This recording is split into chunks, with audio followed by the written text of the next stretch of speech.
Assalamualaikum warahmatullahi wabarakatuh. Perkenalkan, nama saya Ratna Wikus Herawati, NPM saya CA 19 111 0271. Di sini saya ingin menjelaskan mengenai kaidah transparansi dan kepentingan umum dari tugas etika administrasi publik yang diampu oleh Payoka Mais Patria SAP MA.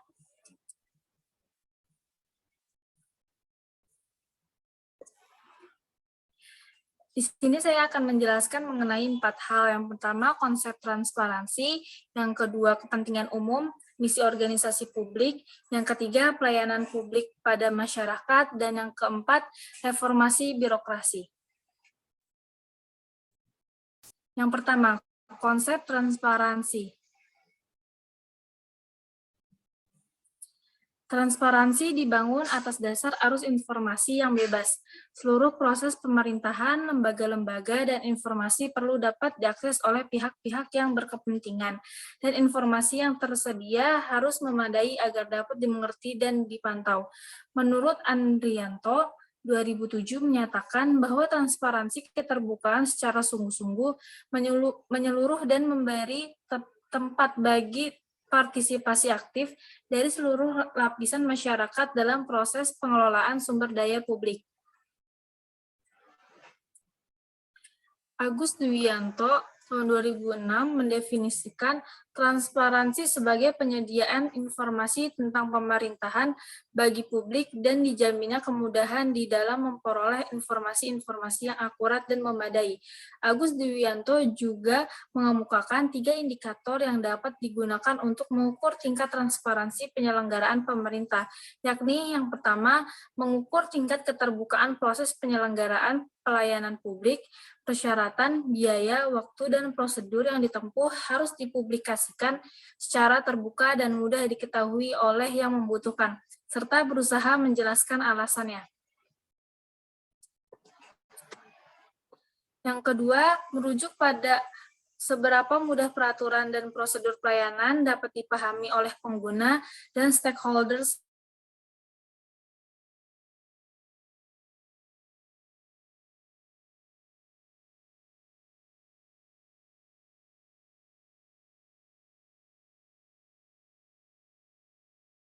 kemudahan memperinformasi mengenai berbagai aspek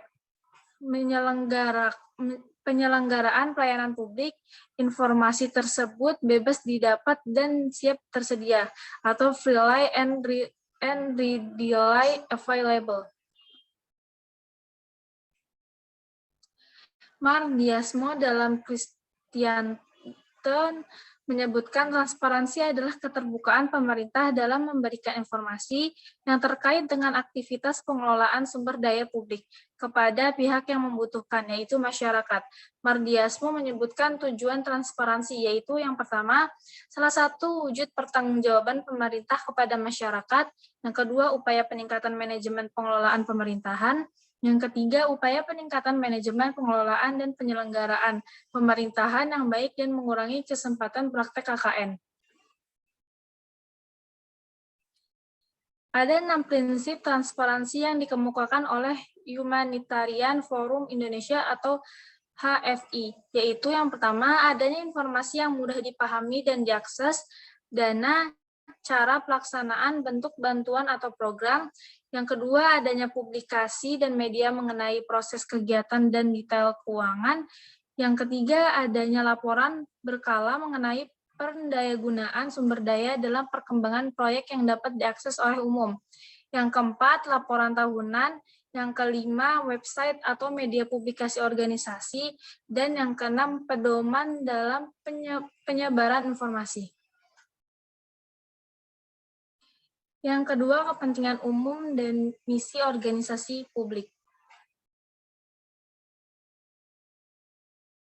Untuk menilai kinerja organisasi ini, tentu saja diperlukan indikator-indikator atau kriteria-kriteria untuk mengukurnya secara jelas. Tanpa indikator dan kriteria yang jelas, tidak akan ada arah yang dapat digunakan untuk menentukan mana yang relatif lebih efektif di antara alternatif alokasi sumber daya yang berbeda, alternatif desain organisasi yang berbeda, dan di antara pilihan-pilihan pendistribusian tugas dan wewenang yang berbeda. Menurut Brinson tahun 2002. Sekarang permasalahannya adalah kriteria apa yang digunakan untuk menilai organisasi.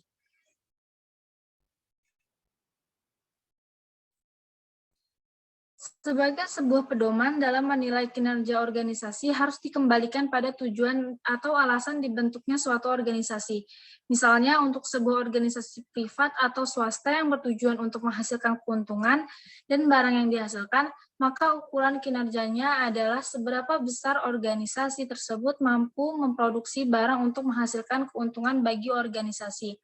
Indikator yang masih bertalian dengan sebelumnya adalah seberapa besar efisiensi pemanfaatan input untuk meraih keuntungan itu dan seberapa besar efektiviti proses yang dilakukan untuk meraih keuntungan tersebut.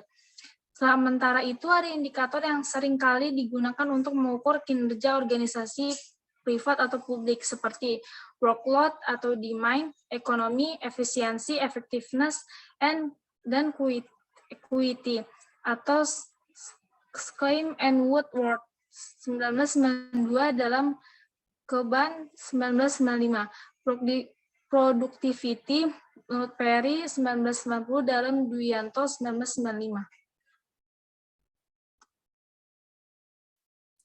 Ada beberapa indikator yang biasanya digunakan untuk mengukur kinerja birokrasi publik, menurut Duyanto 1995, yaitu sebagai berikut. Yang pertama, produktivitas, yang kedua, kualitas pelayanan, yang ketiga, responsivitas, yang keempat, responsibilitas,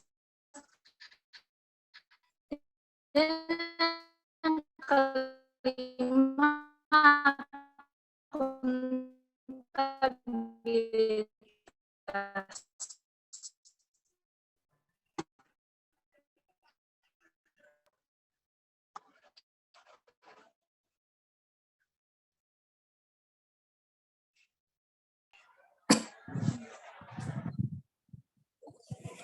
Selanjutnya, menurut Kumorotomo tahun 1995, menggunakan beberapa kriteria untuk dijadikan pedoman dalam menilai kinerja organisasi pelayanan publik.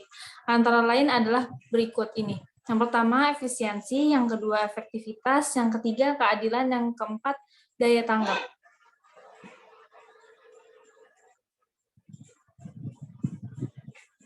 Yang ketiga, pelayanan publik pada masyarakat.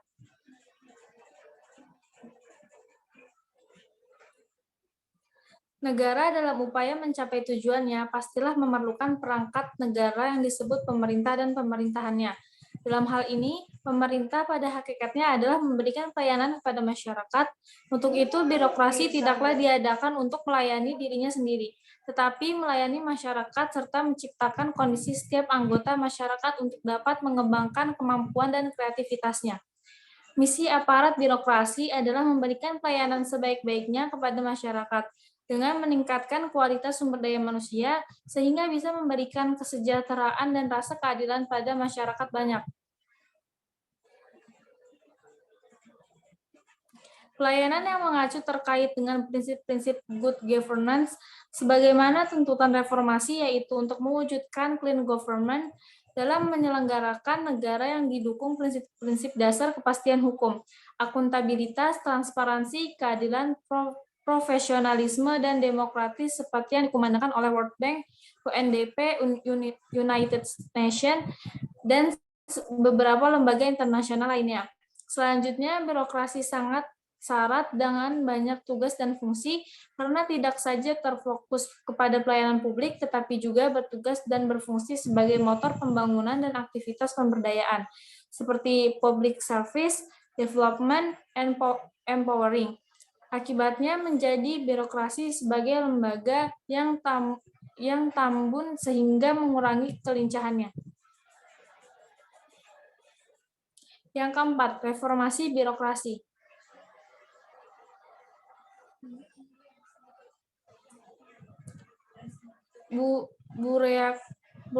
Bureaucratism berdasarkan laporan World Competition Report Indonesia menduduki ranking 31 dari 48 negara. Dalam laporan tersebut, Indonesia termasuk tinggi tingkat korupsinya. Selanjutnya ada juga mengenai pelayanan aparatur birokrasi untuk negara berkembang.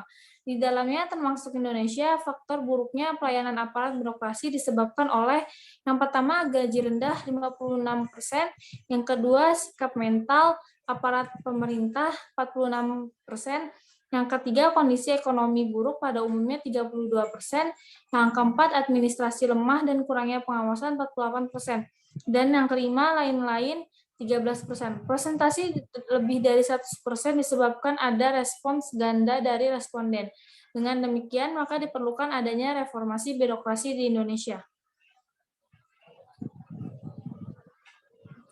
Era globalisasi menyentak kita melakukan penyesuaian dan pemikiran yang strategis.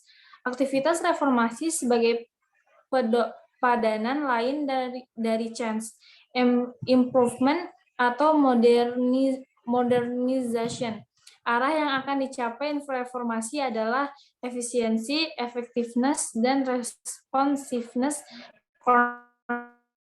concern in their administrative system. Maka reformasi ruang lingkupnya tidak hanya terbatas pada proses dan prosedur, tapi juga mengaitkan perubahan pada tingkat struktur dan sikap serta tingkah laku, the ethics being. Hal ini berarti menyangkut permasalahan yang bersinggungan dengan authority atau formal power, kekuasaan.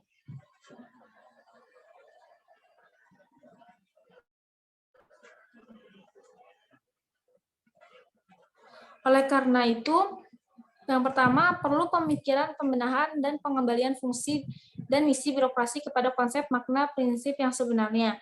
Yang kedua, birokrasi sebagai komponen pemerintah harus dikembalikan lagi untuk hanya terfokus pada fungsi, tugas, prinsip, pelayanan publik, atau public service.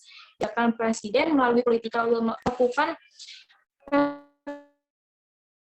reformasi di bidang birokrasi dari fungsi dan tugas misi sesungguhnya, tetapi juga untuk melepaskan birokrasi politik atau netralitas serta membebaskan birokrasi untuk bersinergi dan berinteraksi dengan customers oriented yang pada hakikatnya adalah kepentingan.